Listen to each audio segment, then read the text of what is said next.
하나님의 말씀 함께 보시겠습니다. 마가복음 1장 9절부터 13절까지 말씀입니다.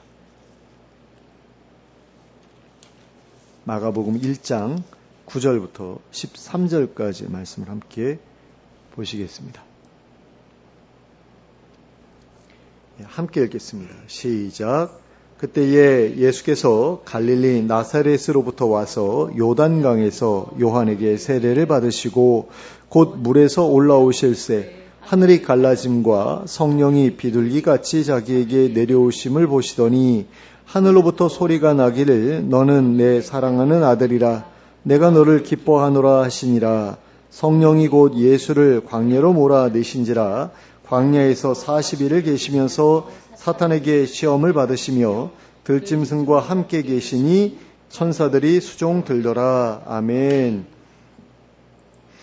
세례 요한이 요단강에서 세례를 주기 시작했을 때 예수님께서 갈릴리 나사렛으로부터 요단강으로 세례 요한을 찾아오셨습니다. 그리고 세례 요한에게 세례를 받으셨습니다. 그런데 이것은 참으로 이해하기 어려운 일이었습니다. 왜냐하면 예수님께서는 앞으로 사람들에게 성령으로 세례를 주시게 될 분이셨기 때문입니다. 그리고 사람들에게 성령으로 세례를 주시기 위해서는 하나님 앞에서 그 어떤 흠결도 없는 분이셔야 했기 때문입니다.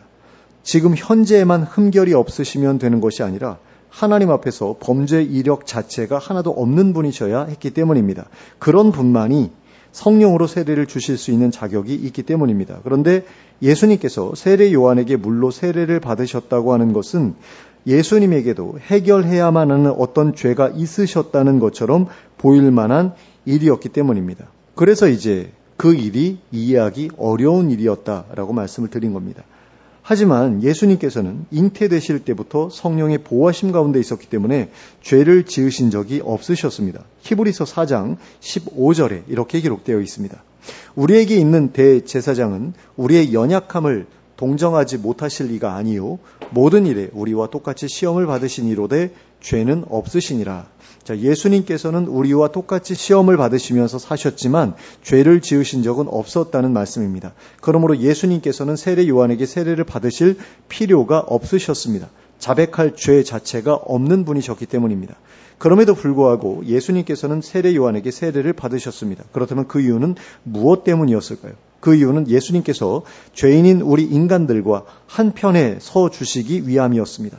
우리 죄인들의 대표가 되어 우리의 죄 문제를 해결해 주시기 위해서는 우리와 같이 죄인의 자리에 서 계셨어야 했던 것입니다. 이것은 마치 군대에서 어떤 소대원들이나 중대원들 모두가 단체 기합을 받게 되었을 때 열애로 빠질 수 있는 기회가 자신에게 주어졌음에도 불구하고 다른 동료들과 함께 기합을 받기로 결정하고 대열 가운데 남아있기를 선택한 것과 같은 부류의 일이었다고 할 수 있습니다.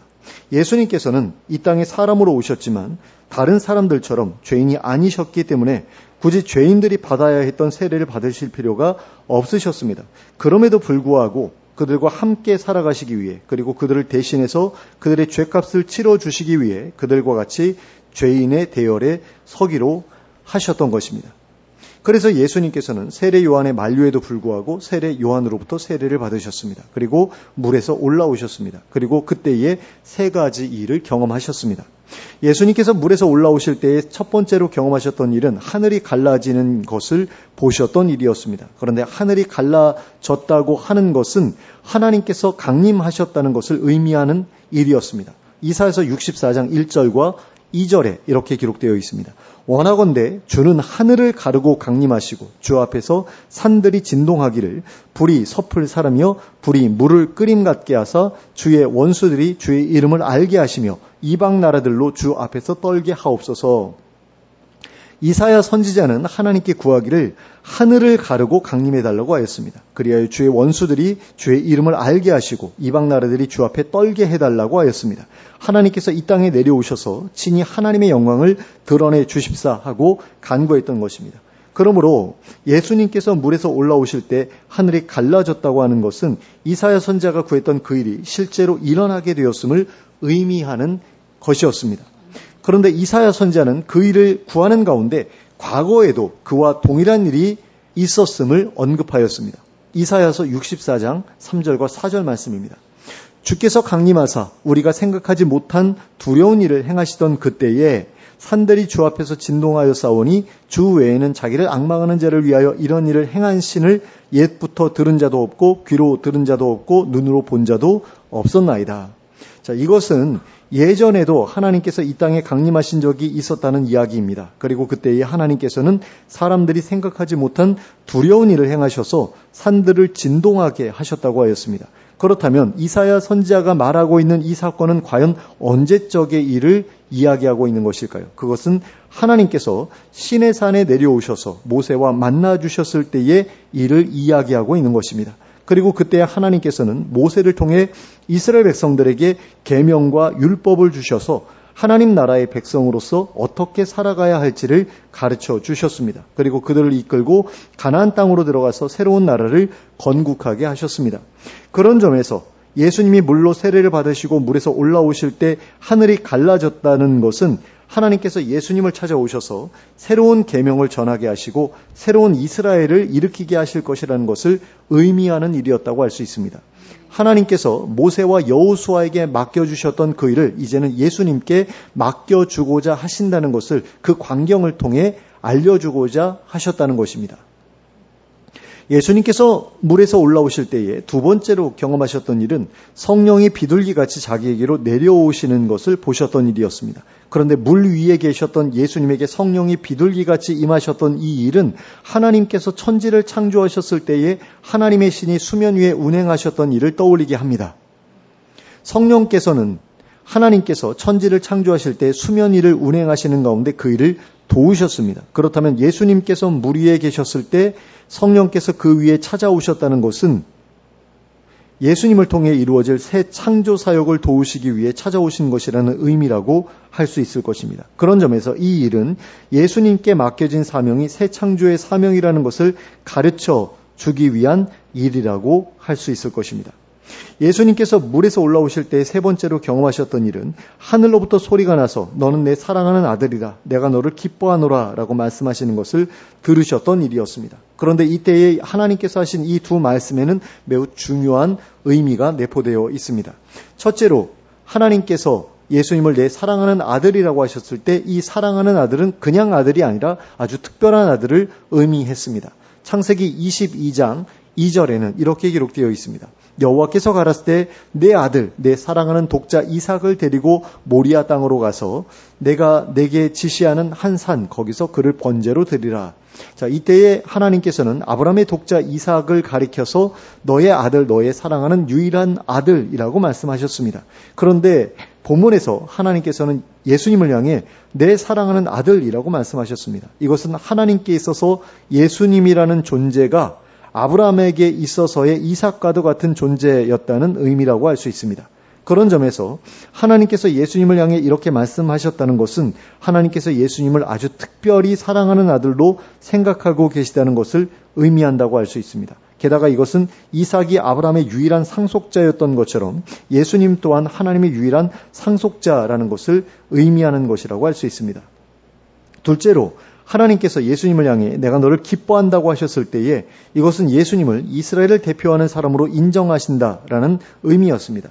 예레미야서 31장 20절에는 이렇게 기록되어 있습니다.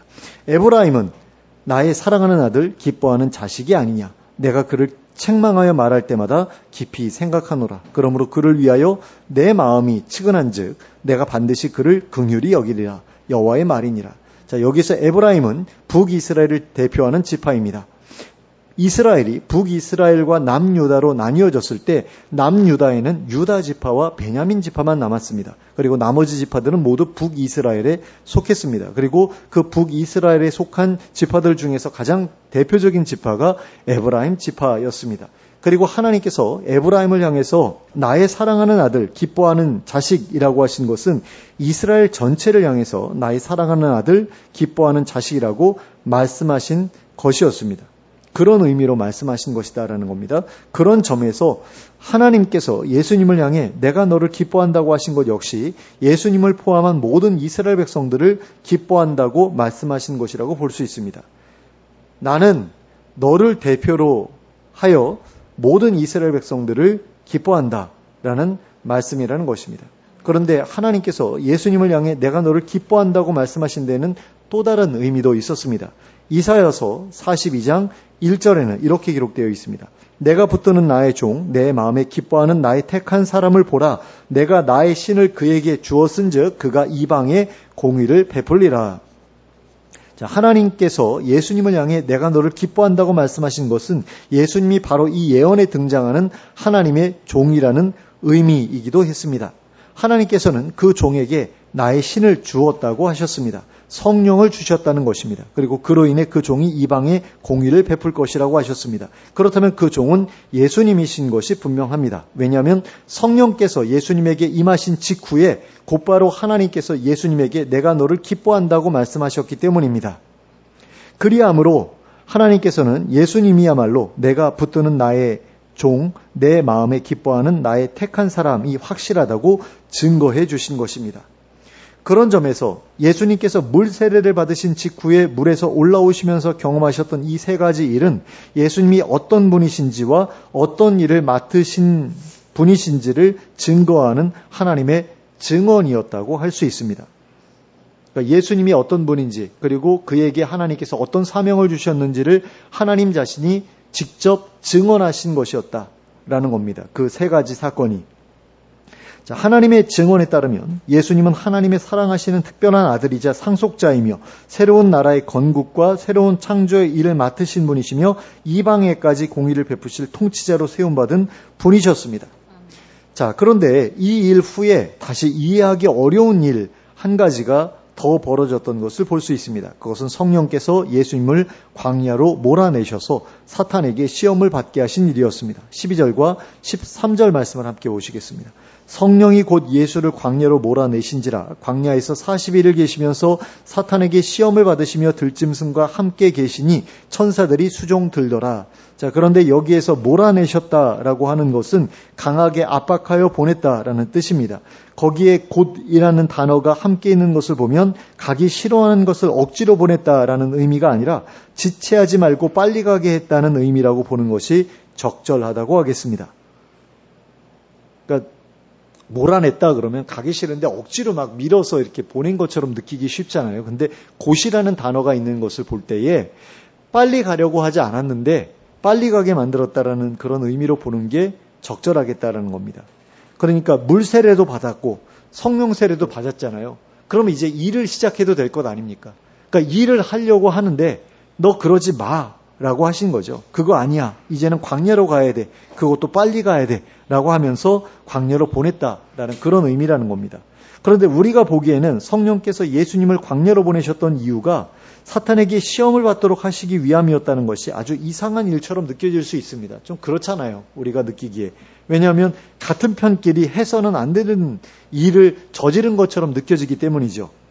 아니 어떻게 자기 동료를 그 위험한 데 보내가지고 시험 받게 할 수 있어. 뭐 이런 느낌이 들지 않습니까? 하지만 이 일은 죄가 없으셨던 예수님께서 세례를 받으셔야 했던 것과 똑같은 맥락에서 이해할 수 있는 일이라고 할 수 있습니다. 예수님께서 죄인인 우리 인간들과 한편에 서기 위해서는 죄인인 우리들과 똑같이 세례를 받으셔야 했습니다. 이와 마찬가지로 예수님께서 죄인인 우리 인간들과 한편에 서기 위해서는 죄인인 우리들과 똑같이 시험도 받으셔야 했다는 것입니다. 그뿐 아니라 우리의 본이 되어주시기 위해 그 시험을 당당히 이겨내시는 모습까지도 보여주셔야 했기 때문에 그 시험 앞에 서실 수밖에 없으셨다라는 겁니다. 그런데 예수님께서 사탄의 시험을 받으시기 위해 광야에서 40일 동안 머무셨던 이 일은 이스라엘 백성들이 가나안 땅에 들어가기에 앞서 40년 동안 광야에서 머물렀던 일을 상징하는 것이기도 했습니다. 그러므로 예수님께서 광야에서 받으신 시험은 이스라엘 백성들이 광야에서 받았던 시험을 상징하는 것이었습니다. 시험을 통과한 이스라엘 백성들만이 가나안 땅에 들어갈 수 있었던 것처럼 예수님께서도 시험을 통과하심으로써 자신에게 새 이스라엘을 일으켜 세울 자격이 있음을 증명하셔야 했다라는 것입니다.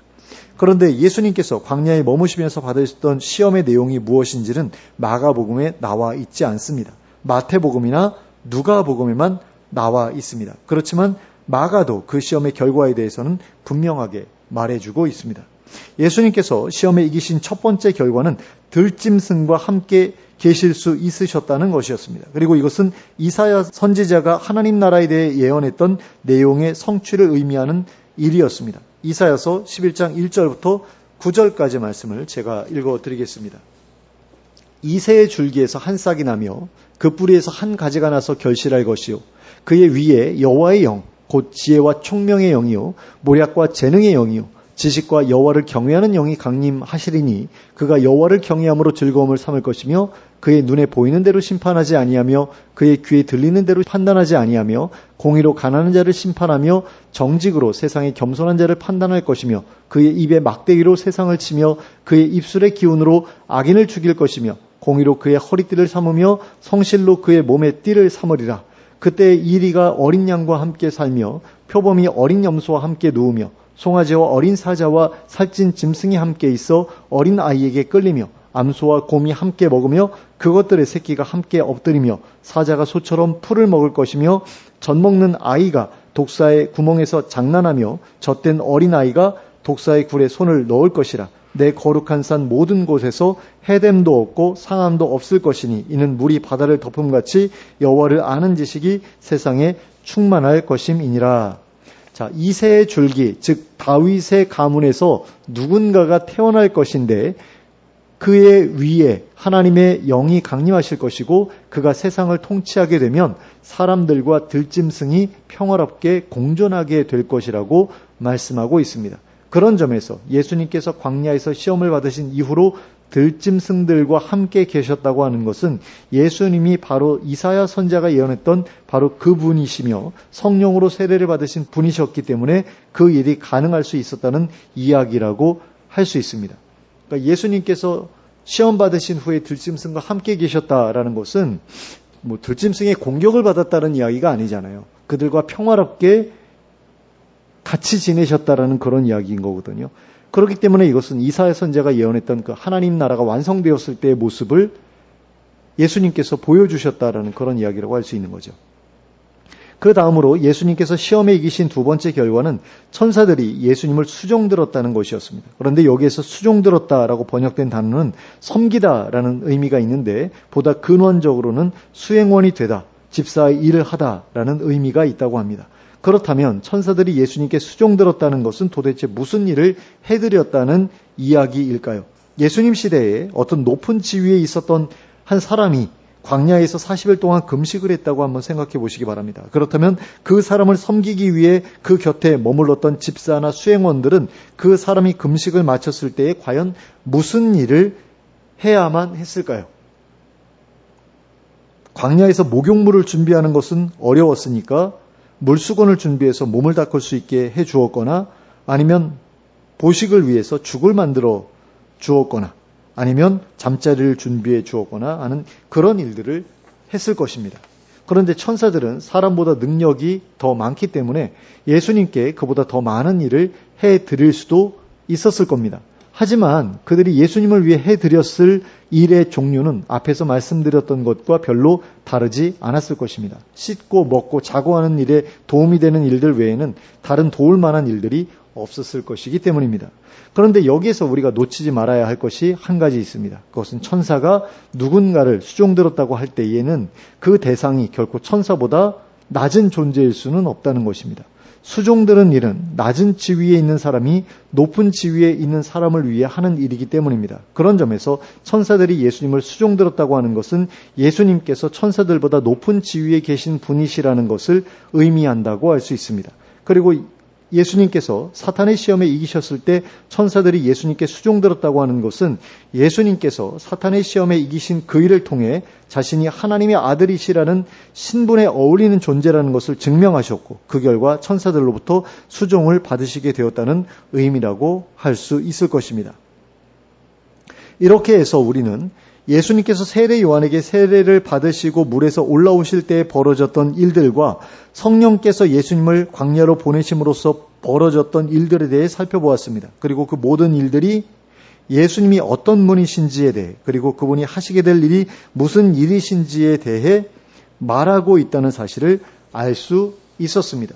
하나님께서는 예수님께서 물 위로 올라오실 때 하늘이 갈라지는 것을 보여주심으로써 예수님으로 하여금 모세와 같은 사명을 감당하게 하실 것을 알려주셨습니다. 그리고 성령이 비둘기같이 내려오는 것을 보여주심으로써 예수님으로 하여금 새로운 창조의 사역을 감당하게 하실 것임을 알려주셨습니다. 그리고 예수님을 사랑하는 아들, 기뻐하는 자라고 말씀하심으로써 예수님을 새로운 이스라엘의 대표자로 삼아 새로운 이스라엘을 그리고 온 나라를 다스리게 하실 것임을 알려주셨습니다.